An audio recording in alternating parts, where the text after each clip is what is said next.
नमस्कार दोस्तों, जय श्री कृष्णा। दोस्तों, आज के हमारे इस वीडियो में हम वैभव लक्ष्मी व्रत कथा सुनेंगे।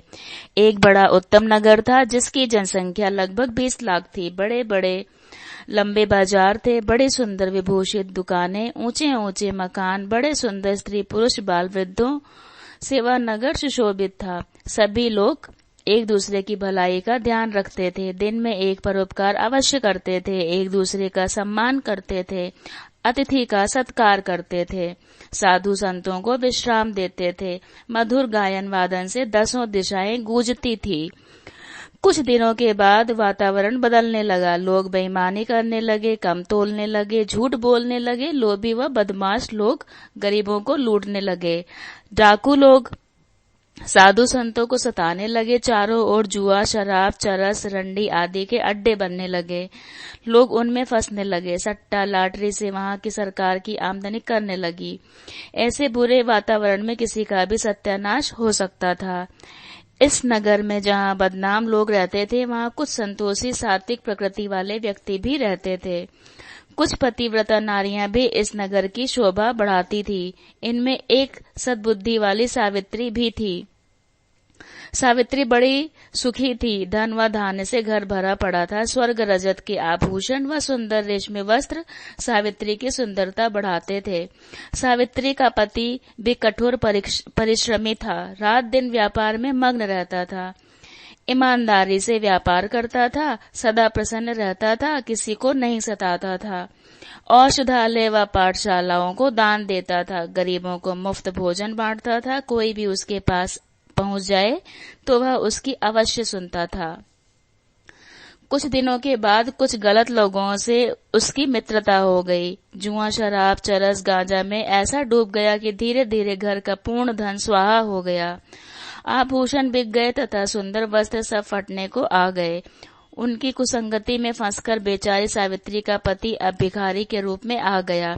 शराब के लिए सावित्री को मारने पीटने लगा, बुरी बुरी गालियां देने लगा। सावित्री कमजोर हो गई, बीमार रहने लगी। उसका पति दवाएं भी लाकर ना देता था। घर के बर्तन भी गिरवी रखे जाने लगे। सावित्री बहुत दुखी रहने लगी। कभी ईश्वर को कोसती, कभी देवी देवताओं को कोसती, कभी इनकी प्रार्थना करती, आंखें फाड़ फाड़ कर देखती, परंतु घर में कुछ भी न दिखाई पड़ता। लक्ष्मी बिल्कुल ही रूठ गई थी। एक दिन एक अधेड़ महिला उसके द्वार पर आई, जोर से पुकारा, सावित्री देवी, सावित्री देवी, सावित्री देवी। ने सोचा कि देखो तो कौन आवाज दे रहा है। घर में तो कुछ है नहीं, परंतु द्वार खोलकर देखने में क्या हानि है। जैसे ही सावित्री ने द्वार खोला कि वृद्धा बोल पड़ी, सावित्री देवी, क्या हाल है? अब लक्ष्मी जी के मंदिर में नहीं आती हो? पहले तो रोज मंदिर में आया करती थी, अब क्या बीमार हो रही हो? वैसे भी बहुत कमजोर हो गई हो। सावित्री बोली, माता जी, अब आप मेरा हाल चाल पूछ रही हैं तो मैं बता देती हूँ। अंदर आकर बैठो। इस बार इस बोरी पर ही बैठ जाओ, और तो आपकी सेवा के योग्य कुछ नहीं है।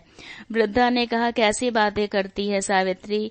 ये मकान, दुकान, आभूषण, वस्त्र व ठाट बाट सब धरे रह जाते हैं जब ईश्वर की मृत्यु संदेश आता है। केवल सत्य व्यवहार व परोपकारी मनुष्य के साथ जाते हैं। मैं समझ गई हूँ कि तू बहुत दुखी है, तो कोई बात नहीं। जब वे दिन नहीं रहे तो ये दिन भी नहीं रहेंगे। तू चिंता मत कर, अपना दुख मुझसे प्रकट कर तो मैं तेरे मन का बोझ हल्का होगा तथा कोई सुगम उपाय भी सूझ जाएगा। जब आंखों में आंसू भरकर बोली, माता जी क्या पूछती हो? घर में सब कुछ था, मकान, दुकान, वैभव, सुंदर वस्त्राभूषण, नौकर चाकर इस घर की शोभा बढ़ाते थे, परंतु ये मेरे पति कुछ दुष्ट लोगों की संगति में पड़कर राजा से रंक बन गए। रोजगार पट्ट हो गया, शराब उड़ने लगी, जुआ घर में ही होने लगा, तो माता जी सत्यानाश तो होना ही था। हो गया, अब कसर क्या है? अब भीख भी मांगने से नहीं मिलती। वृद्धा बोली, सावित्री देवी, रो मत, अपने आंसू पोछो तथा फिर से लक्ष्मी जी की मंदिर में जाने लगो। तुम्हारे पास अगर कुछ भी चढ़ाने को नहीं है तो धन की माता के हाथ जोड़ सकती हैं, उनके पैर छूकर अपने माथे से तो लगा सकते हैं, फिर देखना सावित्री की क्या से क्या हो जाता है। वृद्धा फिर बोली, देख पुत्री, जाने कितने रंग राजा बन गए, जाने कितने गरीब सेठ साहूकार बन गए, कितने रोगी निरोग हो गए, कितने व्यसनी अपने बुरे व्यसनों से मुक्त पा गए। पुत्री तू चिंता मत कर, नित्य एक बार मंदिर में जाकर धन की देवी माँ लक्ष्मी जी के दर्शन कर। ऐसा करने से तेरा कष्ट दूर होगा। फिर जब मिलेगी तो मैं तुझे महालक्ष्मी का व्रत, पूज्य व उपासना बतलाऊंगी। तो पाठकों, श्रीमती सावित्री देवी जी श्री लक्ष्मी जी का महामंत्र जपने लगी। खाते पीते, उठते बैठते, सोते जागते श्री महालक्ष्मी नमो नमः का मुख्य मंत्र ही दिन रात उच्चारण करती रही। एक सप्ताह में ही उसके पति का आलस्य दूर हो गया तथा वह प्रसन्नता से कार्य करने लगा। उसके मित्र भी इधर उधर हो गए तथा जुआ व शराब आदि के लिए समय ही न रहा। उसकी आमदनी बढ़ने लगी, घर में सुख सामग्री आने लगी, साग भाजी, मिर्च मसाले, घी अचार के भोजन बनने लगे तथा भर पेट रोटी पुनः मिलने लगी। एक दिन उसके पति ने पूछा कि सावित्री, जब तो हम दुखी रहने लगे हैं, पहले तो हम बहुत दुख उठाते थे, ये क्या प्रभु की माया हो गई, किसी ने जादू से तो ऐसा नहीं कर दिया। अब तो देखो, मैं तुम्हें न गाली देता हूँ न मारपीट करता हूँ, एकदम समय बदल गया है, पता नहीं क्या हो गया है। तुम तो मंदिर जाती रहती हो। तब सावित्री बोली, हाँ, मैं मंदिर तो जाती रहती हूँ और केवल तुम्हारे लिए जाती रहती हूँ। एक दिन एक माता जी मेरे इस द्वार पर आ गई थी, मैंने उन्हें अंदर बुला लिया। तब उन्होंने मेरी व्यथा सुनकर मुझे लक्ष्मी जी का ध्यान बतलाया और बोले कि तू इस श्री महालक्ष्मी मंत्र का सदा जाप करती रहे। जब कुछ तेरे जीवन में सुधार दिखे तब मुझसे मिलना, मैं तुझे श्री लक्ष्मी जी की पूजा व उपासना भी बतलाऊंगी। उसका निश्चित विधिवत करने से तेरे फिर वही दिन आ जाएंगे जैसे कि पहले सोने चांदी में खेला करती थी। ऐसा सुनकर सावित्री के पतिदेव बोले कि हे प्रियतमे, तुमने श्री महामंत्र का जप कर मेरे जीवन में बहुत सुधार ला दिया है। हाँ, उन माता जी का खोज करो, उनसे मिलो जिन्होंने श्री महालक्ष्मी जी की पूजा व उपासना को विधिवत बतलाने का वचन दिया है। तभी द्वार की किवाड़ों पर खटखट हुई। सावित्री ने आकर द्वार खोला तो देखा कि वे ही वृद्धा द्वार पर खड़ी है तथा बड़ी प्रसन्न मुद्रा में है। उसके पतिदेव ने भी द्वार की ओर देखा तो उसने देखा कि कोई वृद्धा द्वार पर खड़ी है। उस बड़े सुंदर लाल वस्त्र पहने, माथे पर सोने का मुकुट लगावे बड़ी प्रसन्नता से सावित्री से बातें कर रही है। उधर सावित्री ने उन माता जी के चरण छुए तथा उन्हें बांह पकड़कर अपने कमरे में ले आई। उन्हें चौकी डालकर प्रेम से बिठाया, शरबत बनाकर पिलाया। सावित्री को वे माता जी उसी पहनावे में दिख रही थी जैसे कि वे पहले द्वार पर आई थी।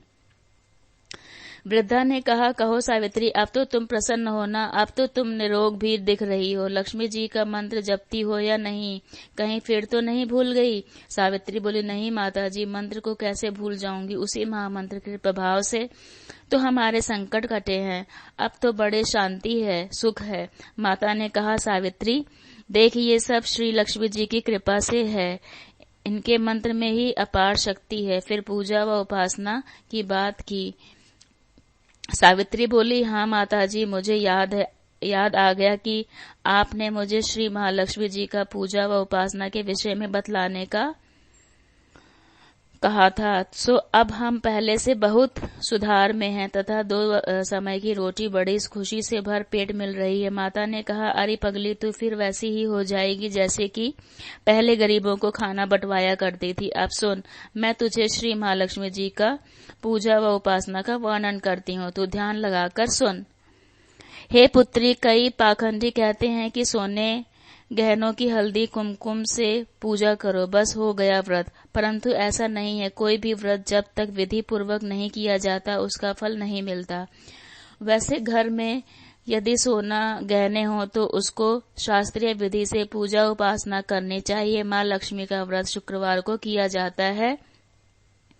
प्रातः काल जल्दी उठकर स्नान करें। हर समय मुख से जय महालक्ष्मी का उच्चारण ही हो। व्रत आरंभ करते समय यह भी संकल्प लें कि मैं इस व्रत को 7, 11, 21, 31, 51 अथवा 101 शुक्रवार तक करूंगी।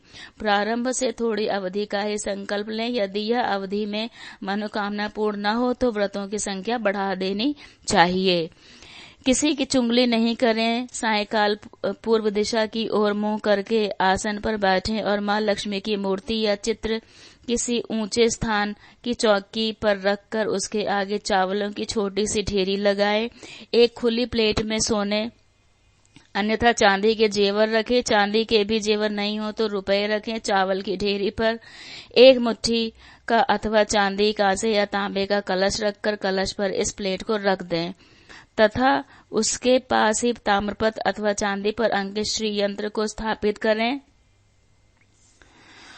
यदि तांबे अथवा चांदी का श्री यंत्र न हो तो कागज पर मुद्रित श्री यंत्र को भी रख सकते हैं, क्योंकि वैसे तो महालक्ष्मी के अनेक रूप हैं परंतु इन सब की नींव श्री यंत्र है। अतः वैभव लक्ष्मी में पूजन करते वक्त सर्वप्रथम श्री यंत्र और लक्ष्मी जी के विधि रूपों का सच्चे मन से दर्शन करें। यंत्र तथा कलश के स्थापना के पश्चात जल, रोली, चंदन, चावल, फूलों से यंत्र, कलश तथा सोने चांदी का पूजन करना चाहिए। अगरबत्ती जलाकर धूप देनी चाहिए तथा श्री यंत्र के पास ही दीपक जलाए रखना चाहिए। इसके पश्चात लक्ष्मी स्तवन का पाठ करना चाहिए। बताशे अथवा शक्कर तथा 5 प्रकार के फलों से भोग लगाना चाहिए। आटे को घी में भूनकर तथा उसमें चीनी मिलाकर तैयार की गई पंजीरी का भोग भी लगाना चाहिए। पूजन करते समय तथा अंत में माँ लक्ष्मी की इस प्रकार अर्चना करनी चाहिए। हे माँ वैभव लक्ष्मी, तुम्हारे अनेक रूप हैं। आप ही सारे विश्व में सुख प्रदान करने वाली हैं। आप ही विष्णु पत्नी हैं। जहाँ आपका वास होता है वहाँ कभी भी दुख नहीं आता। मैं आपका यथाशक्ति भक्ति भाव से पूजन तथा व्रत करती हूँ। अब कृपा करके मनोकामना पूर्ण करे। मैं आपके शरण में हूँ, मुझे दीन पर दया करे। माँ जय महालक्ष्मी, जय माँ वैभव लक्ष्मी। अंत में दीपक द्वारा लक्ष्मी जी की आरती करनी चाहिए। इसके पश्चात घी, आटे और चीनी को भूनकर बनाया गया प्रसाद, जिसमें केले भी काटे हों, माँ लक्ष्मी जी की आरती के पश्चात प्रसाद के रूप में लोगों को बांटे। व्रत निरंतर 11, 21 से 51 शुक्रवार का दृढ़ संकल्प माँ के सामने करें। सूर्यास्त होने के पश्चात माँ की उपासना करके प्रसाद वितरण के पश्चात आप स्वयं भी प्रसाद व भोजन ग्रहण करें। तत्पश्चात माँ के आगे रखे हुए गहनों व रुपयों को तिजोरी में रखें व कलश के पानी को तुलसी में डाल दें व चावल के दानों को पक्षियों को डालें। व्रत रखने वाले भक्त जन को यह जरूरी है कि वह व्रत कथा का पाठ करे व लोगों को भी कथा सुनाए। इस प्रकार विधि पूर्वक व्रत करने से व्रत का फल अवश्य प्राप्त होता है। माँ लक्ष्मी उस मनुष्य का कल्याण अवश्य करती हैं। वह मानव सभी कष्टों से दूर होकर धन और एवं संतान लाभ इत्यादि को प्राप्त करता है। स्त्री का सुहाग व कुंवारी लड़की को मन भावन वर मिलता है। जब व्रत संपूर्ण हो जाए अर्थात आखिरी व्रत के दिन शुक्रवार व्रत की शास्त्रीय विधि द्वारा उद्यापन करना चाहिए। आखिरी व्रत के दिन खीर या नैवेद्य बनाएं। पूजन विधि हर शुक्रवार की ही तरह करें। पूजन विधि के पश्चात श्रीफल को फोड़ें और कम से कम 7 कुंवारी कन्याओं को कुमकुम का तिलक लगा करके भोजन इत्यादि करावें। फिर उन्हें एक एक श्री माँ वैभव लक्ष्मी व्रत कथा की पुस्तक उपहार में दें और साथ ही सभी रिश्तेदारों व पड़ोसियों को भी एक एक पुस्तक उपहार में दें व उनसे भी श्री माँ वैभव लक्ष्मी व्रत करने को कहें। कम से कम 7 व अपनी श्रद्धा अनुसार जितनी पुस्तक हो भेंट में दें। इस व्रत में श्री माँ वैभव लक्ष्मी व्रत कथा की पुस्तक के दान का बड़ा ही महत्व है। इस पुस्तक के पढ़ने से दूसरों को भी व्रत करने की प्रेरणा मिलती है। उसका पुण्य भी पुस्तक बांटने वाले को ही मिलता है। फिर श्री लक्ष्मी जी की प्रतिमा एवं श्री यंत्र के आगे हाथ जोड़कर प्रणाम करें और तरह तरह से स्तुति करते हुए कहें, हे माँ लक्ष्मी, आपकी कृपा से संतानहीन को संतान, धनहीन को धन एवं भाग्य जिसमें विमुख हो गया है उसे भाग्य विधाता बना देती हो। आपको ही कृपा से मैंने आपके ये व्रत पूर्ण करा है। अतः हे माँ, मेरी सभी चिंताओं को दूर करो, मेरी सभी कामनाओं को पूर्ण करो। इस तरह माँ लक्ष्मी के विधित रूपों की स्तुति करें।